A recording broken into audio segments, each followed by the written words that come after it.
Hello, this is our group midterm project for Goodwill Hunting. This project is done by Kay Diane, James, Mia, and me, Jessica. I'm going to start the slideshow presentation now. The character we looked at was Will Hunting.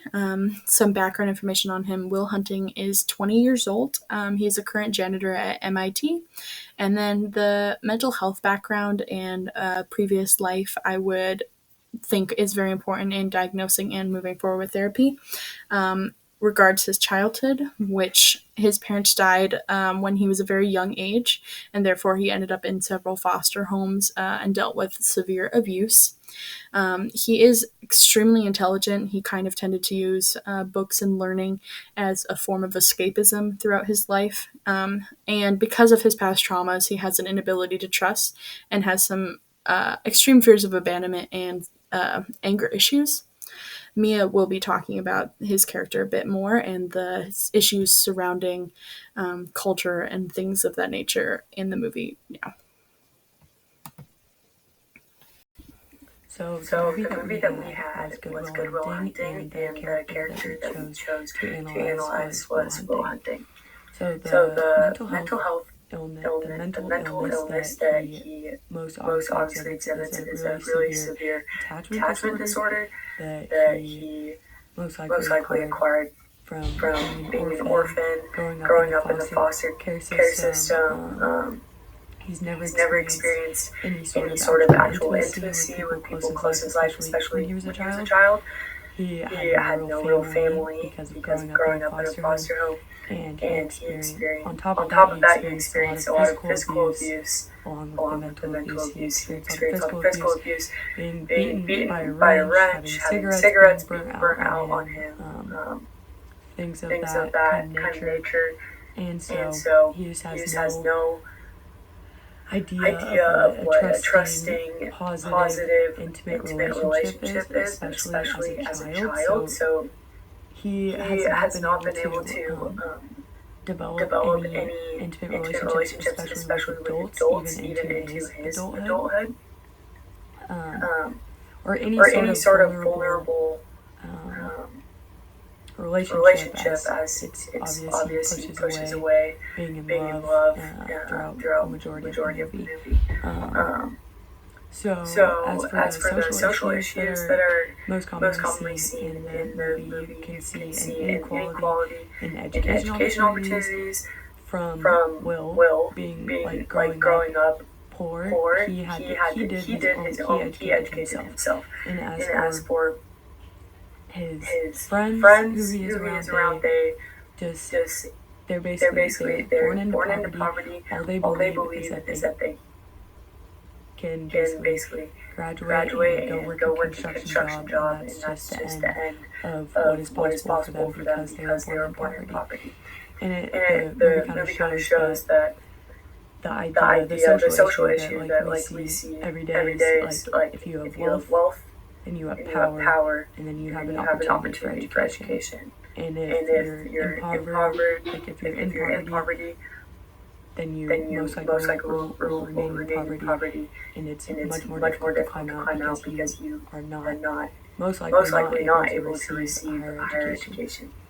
The cultural issues that are commonly shown in the movie are misconceptions regarding wealth and intelligence. So it's seen when Will is a janitor, the professor immediately thinks that he's vandalizing the chalkboard when he was like finishing the formula or like solving the theorem. When and then this is also seen, it's just like the cultural misconception when Will is at the bar and the Harvard student misperceives him as being just a roughy, like battered clothes with other guys that are just more like rough looking, and so he thinks that he's dumb, like he is not as smart. And if not even smarter than the Harvard student, because he goes to Harvard and this guy looks like he's poor. So my notes and then onto the spiritual issues that are seen. So it's obvious that Will has experienced no intimacy with other human beings. No valuable, deep, raw intimacy, because he has his friends, but those are more just like his surface level friends, his comfort friends that he goes and has fun with at the bars. It's just more of like, I would say, an escape for him rather than like a they trust each other, they love each other, but it's not that deep connection that he just has not experienced throughout his life. So never having that, he's never had the fulfilling feeling of being loved or loving another. And so you also see that he struggles with anger and distrust the majority of his life because of the way that he came up, and some other spiritual issues that he's been having, or that he shows that he has experienced, never believing that he's worthy. So this leads to him questioning the meaning of his life. He questions why he has had to suffer all that he has to suffer through. He's questioning why this is his reality. So if you're just in a constant state of questioning what you're supposed to be doing, how life is going, etc., it just leaves you at just kind of a loss. And he seems to have no direction. He does. So, as Mia, okay, sorry, as Mia was saying, Will tends to deal with an issue of pushing people away and feeling a little bit lost in his life. When that was a turning point in the movie for him, when he was moving forward and was going to be arrested for assault, and the MIT professor rescued him from these charges, basically saved him from going to prison. He went through several therapists before going to Sean Maguire, who was the MIT professor's ex-roommate. Sean Maguire has a very similar background to Will, less intense but still similar. During his childhood, he grew up in South Boston, in the same city that Will grew up in. He was from a working class family, and he was very academically gifted from a young age. As a young adult, he went to Harvard and he majored in psychology.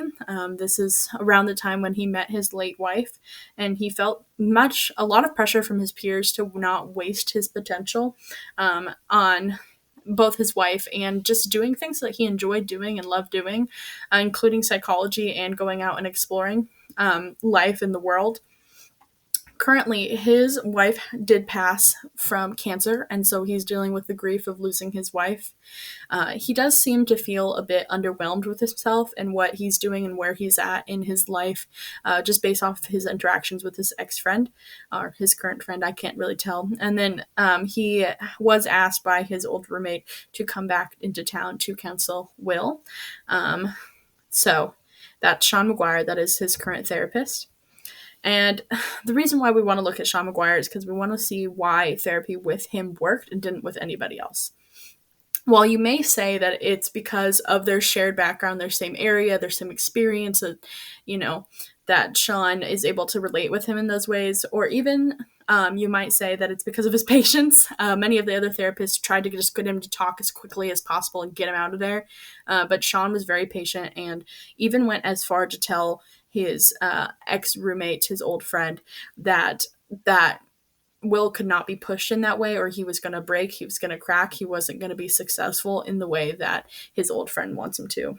But we as a group would like to argue that it's about the approach Sean took, which does include his patients and their shared background, which is the existential therapy approach. And this is with like a specificity into Gestalt therapy. This is how we would treat Will as well as our client. Of course, there's with some differences, as I'm not from South Boston, there would have to be some differences in our approach, but that is the two therapy ways that we would take to treat Will. So the first approach is existential therapy. James will be talking about this in his video, and then I will go back and cover the slide that I produced on that as well. Would be the existential approach. The reason why I would select that approach is because it, for lack of a better word, humanizes the client. It lets the client and the counselor have an I-thou relationship in counseling, which puts them on equal footing so that they can develop rapport with one another. The client feels a sense of, or is given a sense of respect, and acknowledgement throughout the counseling process.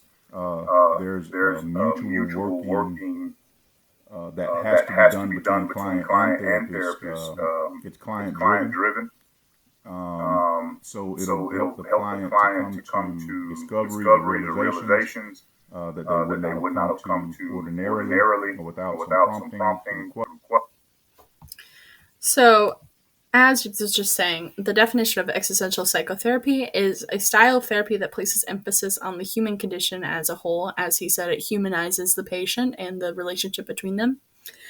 The efficacy behind this method is a little bit shaky and unknown. There's not many studies on the efficacy of this form of therapy, but those that are available, the results tend to be positive. The main issue with this one, and the reason why it's a little hard to study whether it's effective or ethical, well, not ethical, whether it's effective with patients, is because it all depends on how the patient reacts.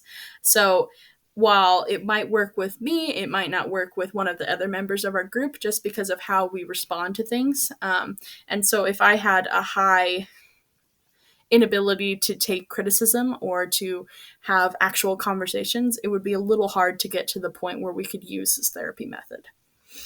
We believe this would help Will specifically because most therapists before only focused on how he was behaving, not what happened or how to move forward in this situation.